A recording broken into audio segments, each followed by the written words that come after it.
Hoje vou falar sobre a Batalha de Moscou.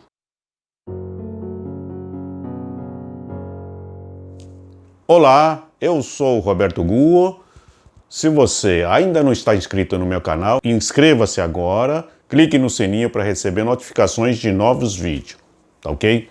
A Batalha de Moscou, conhecida como Operação Tufão, foi a batalha travada em torno de Moscou pela conquista da capital da União Soviética.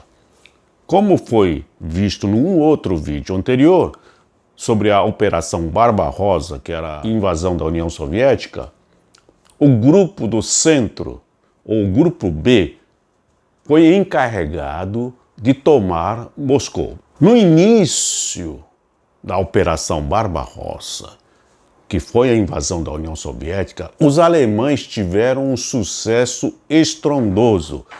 Foram vitórias fáceis, uma após a outra. Por quê? Primeiro, eles pegaram os russos totalmente desprevenidos. Segundo, as tropas soviéticas estavam mal preparadas e totalmente desorganizadas. Então, em menos de 2 semanas, esse grupo B do exército alemão chegou até Minsk, que era a capital da Bielorrússia, e conseguiu tomar. A vitória parecia fácil demais. Muitos generais alemães acreditavam que em 3 meses a guerra estaria totalmente resolvida e eles iriam tomar Moscou, a capital da União Soviética. Só que a realidade foi bem diferente. Por quê? À medida que as tropas alemãs foram avançando para o interior da União Soviética, eles foram encontrando cada vez mais resistência das tropas russas. E uma outra coisa foi uma falha de previsão do serviço secreto alemão.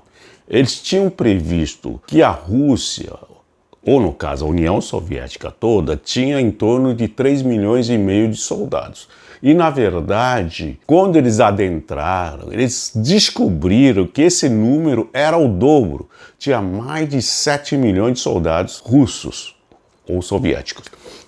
Vale lembrar o seguinte, que naquela época a União Soviética era composta por 15 repúblicas, incluindo a Rússia, que era uma das repúblicas soviéticas. Inclusive, existiam enormes recursos humanos para serem mobilizados. Isso incluindo homens e mulheres engajadas no exército. E outro problema encontrado pelos alemães era o seguinte: as estradas no interior da União Soviética eram muito precárias, a maioria eram de terras. Então, quando chovia, virava um lamaçal, um lodo. Isso fazia com que os veículos, tanques, blindados se atolassem. E isso atrasava a investida. E quando o tempo secava, as estradas geravam enormes poeiras e essas poeiras entravam nos motores dos veículos e tanques e emperravam os motores, de modo que precisavam parar para fazer manutenção. E tinha mais uma coisa: à medida que eles foram adentrando, estendendo a linha de ataque, a logística de abastecimento dos suprimentos ficava cada vez mais difícil. E eles sofriam também ataque dos guerrilheiros pela retaguarda. De modo que, quando os alemães perceberam a dificuldade dessas tropas de conseguir tomar Moscou, eles tiveram que convocar mais tropas que estavam no Grupo Norte, estavam atacando Leningrado. Uma parte dessa tropa fora desviada para fazer o reforço do Grupo do Centro. De modo que quando chegou o final de setembro, eles chegaram aos arredores de Moscou, com cerca de 1,5 milhão de soldados. Por outro lado, os russos tinham esse mesmo número de soldados, cerca de 1,5 milhão, fazendo a defesa em torno de Moscou. Além disso, a Rússia mobilizou 2 milhões de civis de Moscou, entre homens e mulheres, para cavar enormes fossas antitanque e armadilhas em torno da cidade de Moscou.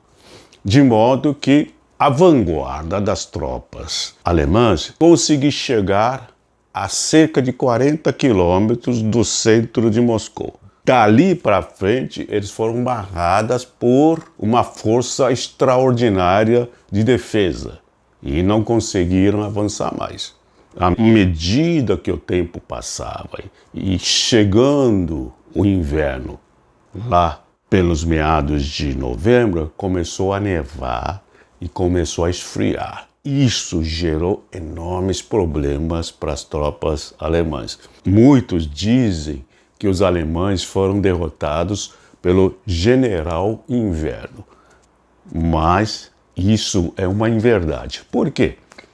Todos sabem que todos os anos tem inverno na Rússia.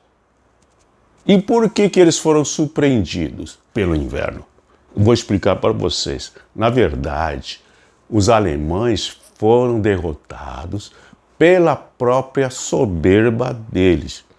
Por quê? Eles superestimaram as suas próprias forças e subestimaram as tropas russas. Eles achavam que iriam conquistar Moscou no máximo em 4 meses, 5 meses. Isto é, conseguiriam tomar Moscou antes do inverno. Por isso, o exército alemão não preparou roupas de inverno para seus soldados.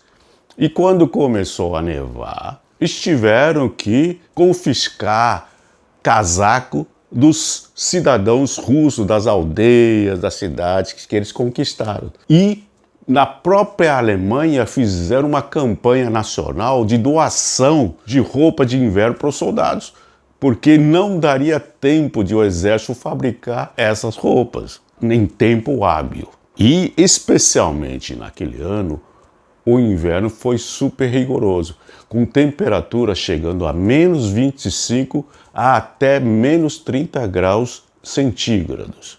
E além disso, um dos problemas do frio era o seguinte: as armas emperravam, os tanques, veículos blindados ficavam inoperantes, totalmente imobilizados pela intempérie. Além disso, os alemães sofreram contra-ataques das tropas russas que convocaram os cossacos da região da Sibéria para fazerem esses ataques. E esses soldados russos vinham totalmente equipados com roupas de inverno, roupas térmicas, luvas térmicas, vinham de esqui. E eles estavam totalmente acostumados a esse clima, de modo que, quando terminou dezembro, as tropas alemãs sofreram cerca de 40% de baixas.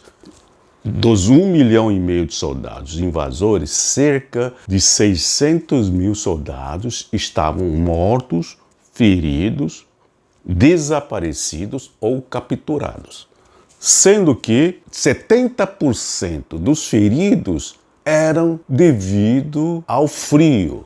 Esses soldados sofreram ulcerações que se transformaram em gangrenas e tiveram que ter as mãos e os pés amputados. Isso fez com que a ficha dos alemães caísse nessa hora. Quando chegou em dezembro, devido a essa situação lastimável, todos os generais, inclusive Hitler, souberam que eles não conseguiriam conquistar a União Soviética como inicialmente previsto, que seria em torno de 4 a 6 meses no máximo. Agora a previsão é de que a guerra iria levar muito mais tempo, o que de fato ocorrera. Tanto é que que a guerra só se encerrou depois de quase 3 anos e meio depois da Operação Tufão, que é a Batalha de Moscou. Isso só terminou no dia 8 de maio de 1945, com a rendição incondicional da Alemanha para os aliados. Se você gostou desse vídeo, dá um like, compartilhe, faça seus comentários e não esqueçam de se inscrever, tá ok?